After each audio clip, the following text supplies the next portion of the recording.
ஒரு KTM bike வாங்கும்போது கிடைக்கிற சந்தோஷம் அதை சர்வீஸ் கொடுக்கும்போது ஏன்டா வாங்கணும்னு நினைக்க வச்சிடறானுங்க. நான் ஏன் அப்படி சொல்றேன்னா, நம்ம ஃப்ரெண்டு சூர்யாவோட கேடிஎம் 390 அட்வென்ச்சர் மாடல் 1000 கிலோமீட்டர்ல ஃபர்ஸ்ட் சர்வீஸ் தந்திருக்கணும். பட் 2000 கிலோமீட்டர் மேல போயாச்சு. இதுக்கு மேல சர்வீஸ் கொடுக்காம ஓட்டுனா வண்டியில இல்லாத புது புது பிரச்சனைகள் வர ஆரம்பிச்சிடும். என்னதான் இந்த வண்டியை சிட்டிக்குள்ள டிராபிக்ல ஓட்டும் போது இன்ஜின் சூடானாலும் குறைய சொல்ல முடியாதுங்க. ரீசெண்டா இந்த வண்டியை பெங்களூருக்கு எடுத்துன்னு போகும்போது ஓட்டுறதுக்கே ஹைவேல வேற லெவல் இருந்தது. அதனாலதான் 1000 கிலோமீட்டர்லயே கொடுக்க வேண்டிய சர்வீஸ் 2000 கிலோமீட்டரையும் தாண்டி மேல போயிடுச்சு.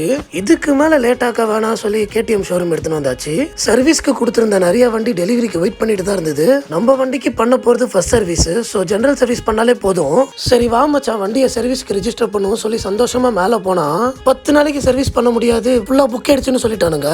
வேற ஏதாவது ஷோரூமுக்கு கால் பண்ணா கூட ஒரு நல்ல ரெஸ்பான்ஸ் இல்ல. சரி ஒரு 10 நாள் வண்டியை நல்லா ஓட்டிட்டு சர்வீஸ் விடலாம்னு சொன்னா வண்டியை ஓட்டவே கூடாது, வண்டியை வீட்டுல போய் ஓரம் வச்சிருக்கேன்ட்டானுங்க. நீங்களும் இந்த மாதிரி சுச்சுவேஷனை ஃபேஸ் பண்ணிருந்தீங்கன்னா உங்க வண்டியை கமெண்ட்ல சொல்லிட்டு போங்க.